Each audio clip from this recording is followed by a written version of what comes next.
Welcome to the show where everyone's an alien and they talk a lot.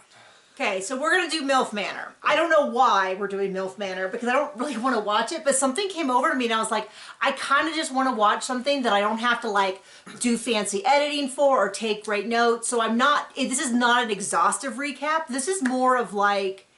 Well, the conversations were just so deep and...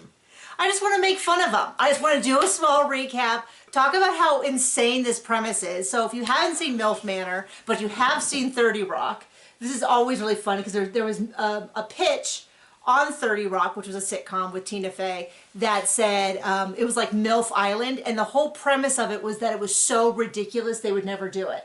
And then they did it on TLC, and I saw a little bit of season 1, and it was insane. And for whatever reason, when it came up this time, I was like, I kind of just want to watch it and make fun of it. So this is not going to be a good review. This is not an exhaustive recap where I try to tell you everything that happens. I tell you just the stuff I think is interesting. And the first thing I want to know... There's stuff that you think is interesting?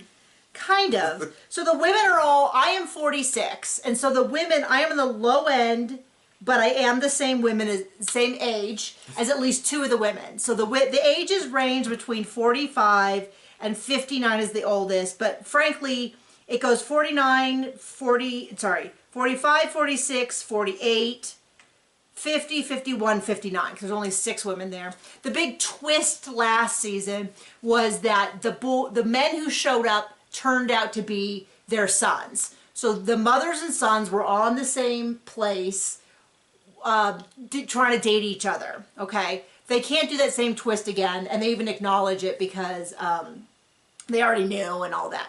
So... all of the women, what John was saying at the beginning was, I looked at the picture of all the women, and I'm not saying they looked better than me, or worse than me, or younger than me, than older than me. They look like they want something different out of life than you. That's kind of how it is. Like, you know how you watch The Housewives and you go, I have a really hard time imagining, like, going to a friend's party and this person being here.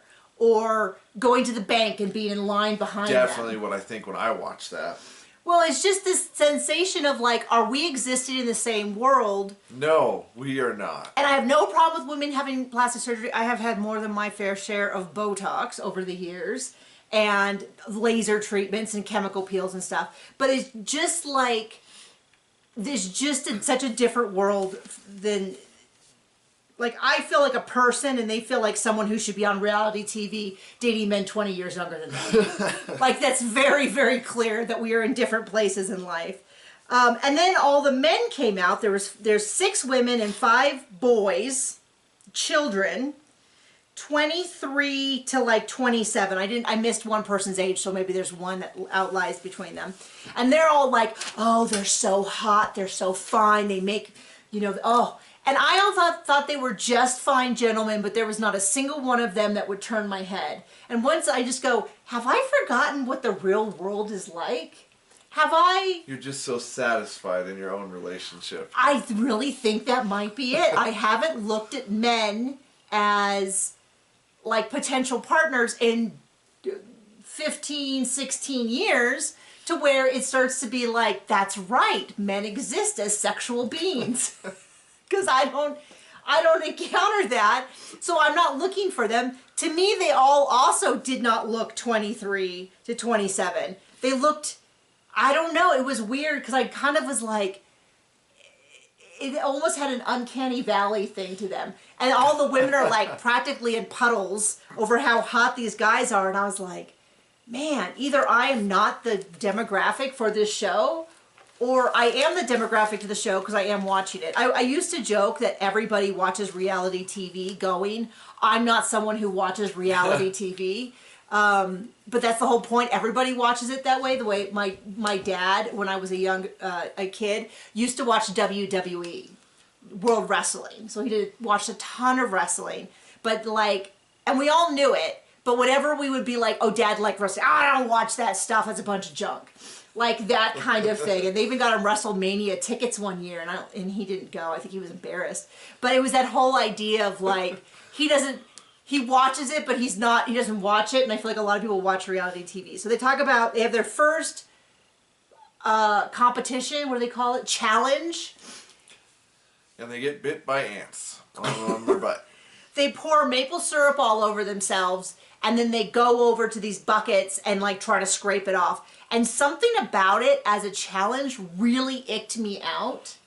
Well, first of all, it was odd because pouring maple syrup all over somebody. Well, first of all, one of the guys says it's like pulling on his hair, so I'm kind of picturing like I'm aware of something called sugaring, which is when you take like a sugary mixer and you put on your hair to wax.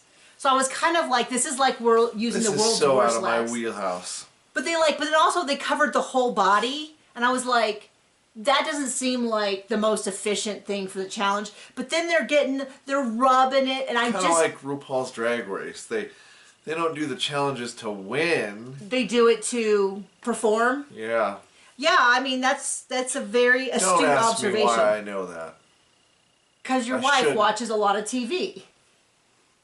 Reality TV. John, this isn't a secret. If anyone was to guess why you knew about RuPaul's Drag Race, I think it would be the people that watch our channel about reality TV. And they'd be like, oh, obviously Nikki watches this show. But yes, very astute. So then Barbie, who is one of the gals who I guess is the most popular, which I also found really bizarre. She's like licking guys, and she like goes over and like on the front of his one of the gentleman's Speedos. Grape smugglers. I shrieked when she did that because apparently I'm an incredible prude. Like, I get the premise of the show, but I feel like even Rock of Love and Flavor of Love. I can't remember the. I guess that's right. Anyway, my brain's going sideways. Would have, I don't know, it was very odd to me. And I'm like, okay, I get the show. We're not exactly looking for classy here. So in the end, Chris and Crystal win. Barbie, who was the host of the event and therefore wasn't paired up with anyone, because she did such a good job, they decided that she could also go on a date. So she picks Jacob, who is British. And has a ladder. And, what? Is that a biblical joke? No, it's a joke. You get it later when you Google it.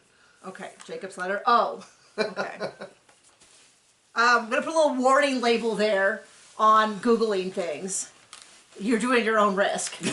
Just letting you know.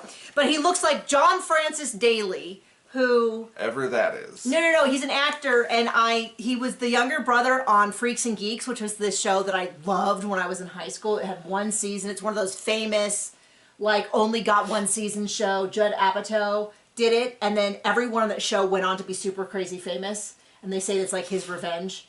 But then he went on to be Bones. He was, not Bones, he went to be in the show Bones. So he's a pretty, I mean, I think if people look him up, they'll go, oh, no, I've seen him in stuff before. And then they would say, yeah, Jacob does look like him. Wow, I didn't realize it. So they go on a date, and, you know, they talk about, I don't know, it's so... A date. What? Yeah, anyway.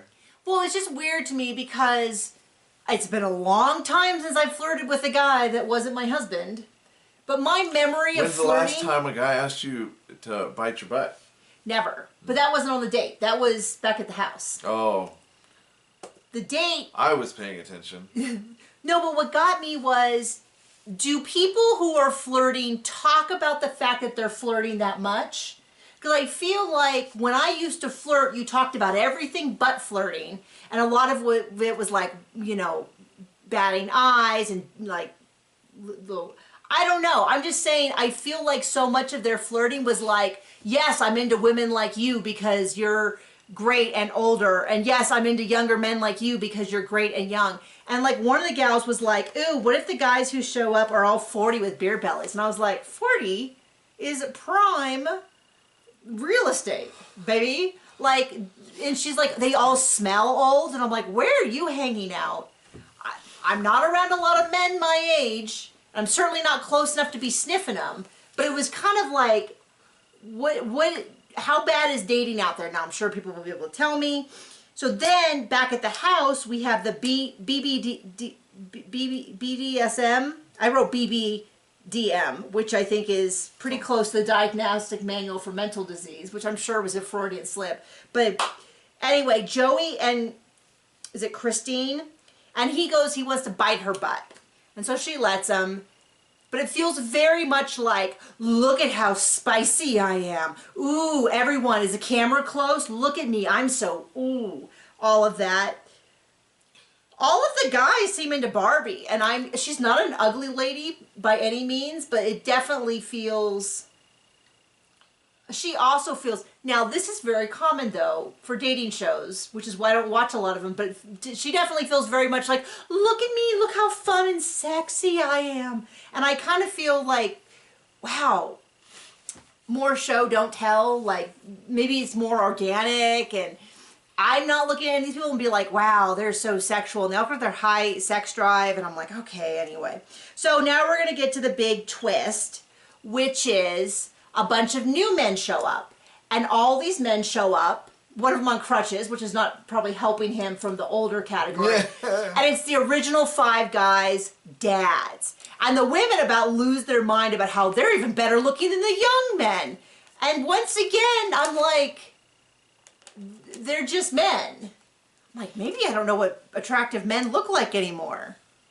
Oh, I only have eyes for you. Makes you want to go, L. So that's the big twist. I guess we're going to see. I mean, these women seem so, everyone seems so horned up right now that it's a little hard to imagine. Well, they're lubed up with, All I'm thinking is, man, you do not want to mess, I would not want to, the maple syrup thing, actually at one point I really was. The losers should have to go lay in that grass the next day and just get bit by the ants. Because they're losers. That would be worth watching. My stomach hasn't been so great. My son was really sick last week, and John was sick this weekend, and I think I might be getting something. I genuinely was like, I might have to turn off the show and go throw up. Not like, that's not because I thought the women were so unattractive, but something about the maple syrup really set my tummy off. And of course it's probably not real maple syrup. It's probably the high fructose corn syrup with maple flavoring. I don't know, it was in Canada. But it was also in jugs with like clearly printed out fake labels that they made in the production design. I genuinely felt a little sick. So anyway, if you don't want to watch MILF Manor, I think it's probably a wise idea, but for whatever reason, I'm really in the mood to watch it, so I am. So thank you for joining us. If you actually watched, we will see you very soon. Bye.